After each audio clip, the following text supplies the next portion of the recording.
Peaceful, isn't it? Well, the day didn't exactly begin like this.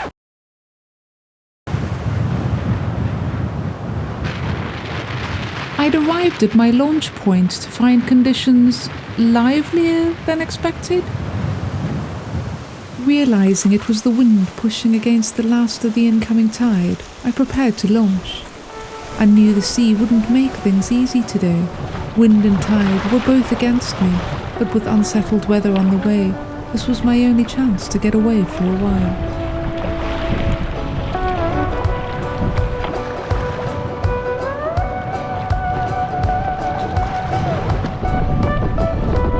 I had around 8 miles to paddle, and this first mile would be the hardest.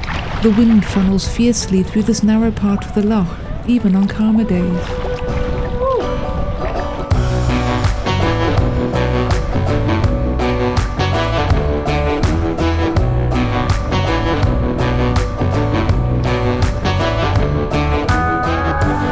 It's early April, and the Scottish weather is rarely settled for long.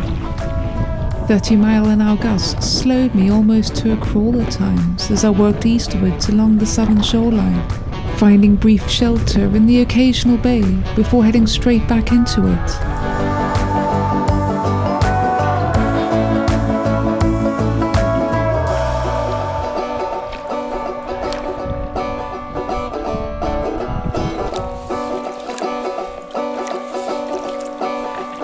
Most place names here come from Scots Gaelic, often describing the landscape or the wildlife once found here.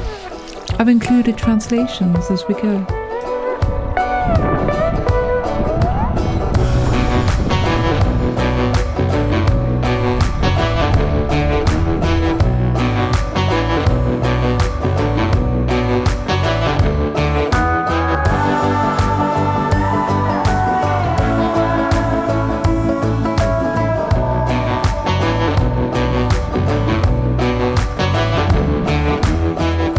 With the wind funneling through the glens, there'd be no suitable camping spots on this shore, so I crossed to the northern side, to a place I've camped several times before.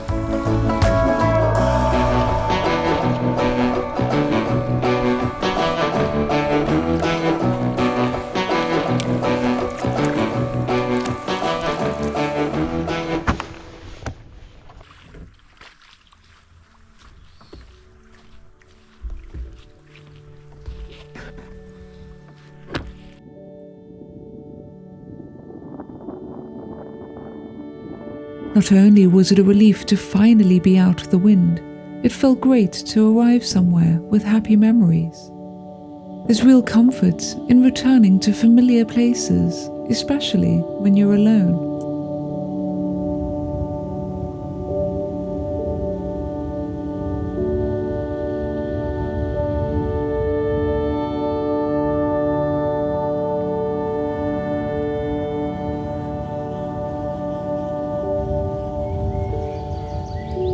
With no other people around, my only company is a pair of oyster catchers and a few gulls searching the shoreline as the tide slowly falls.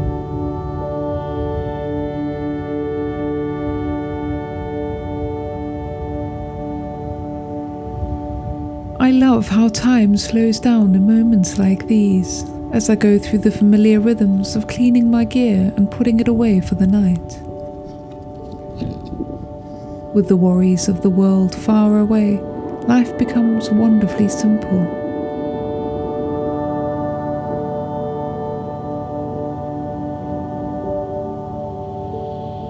I walk along a sandy spit where the birds feed. There's something deeply comforting in the steady rhythms of nature here, as the sea reveals a new landscape, then quietly takes it back again.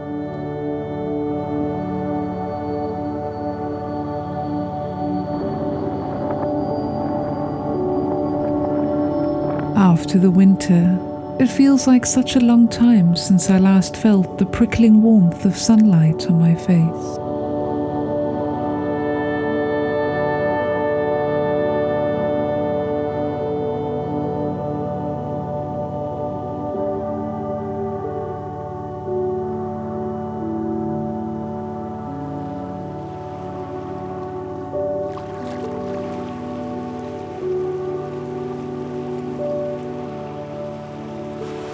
The constant noise and distraction of modern life can be hard to escape, but out here I feel truly present, each moment noticed, every breath drawing in the salty air, with only the gentle hush of water on the shore.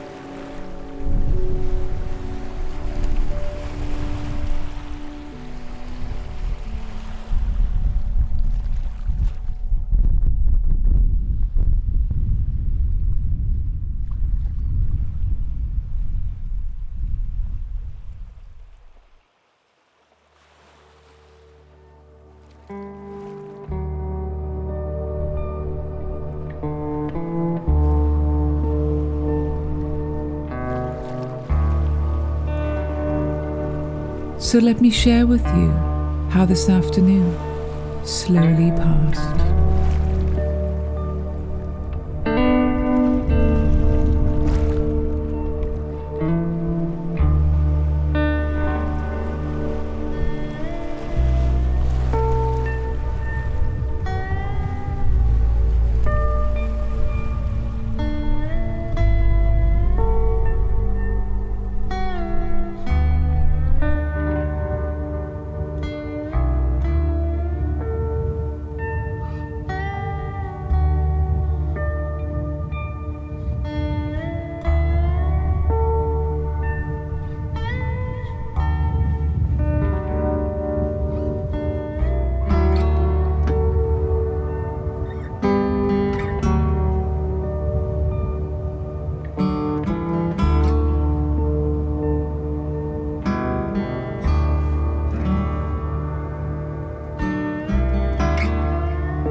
The late afternoon brings gentle rain, and I relax to the sound of it quietly drumming on my tent.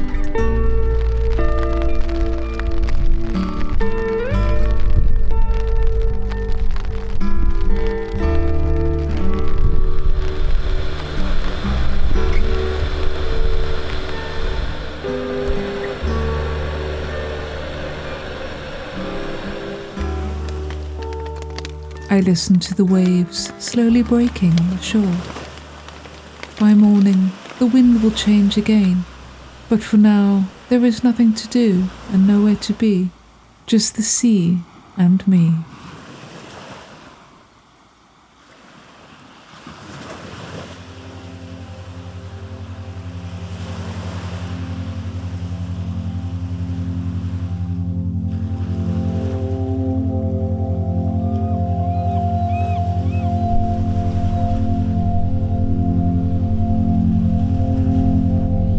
I wake early, knowing the weather will close in by afternoon and that I'll need to begin the journey back soon. When you travel with the sea, you learn to move on her terms.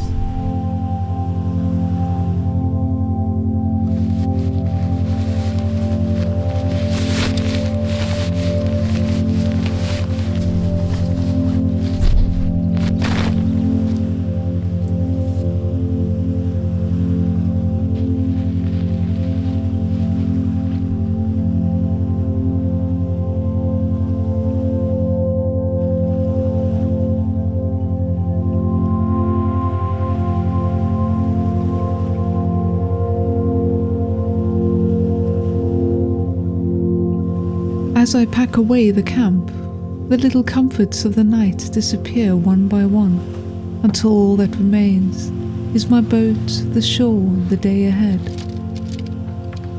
Soon there'll be no sign I was ever here.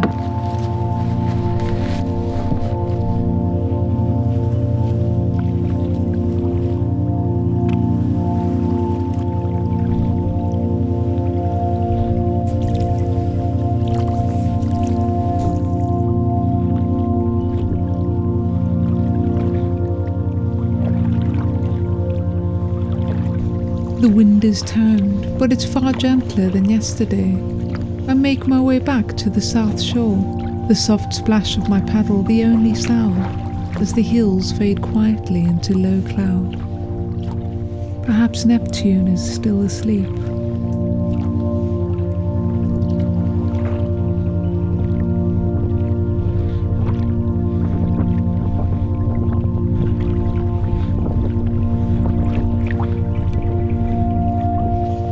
We live in a world that asks constantly for our attention. Messages, headlines, updates, always something calling us elsewhere.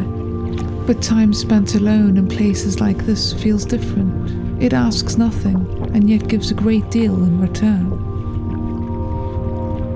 Out here, solitude feels less like emptiness and more like a chance to hear your own thoughts again.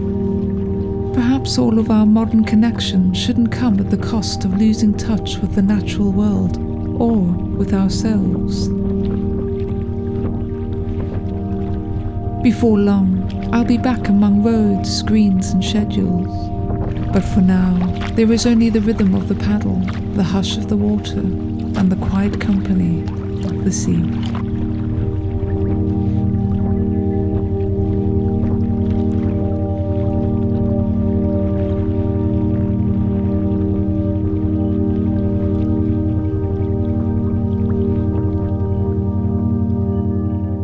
The shoreline passes slowly by as I settle into an easy rhythm, each stroke carrying me a little closer to home.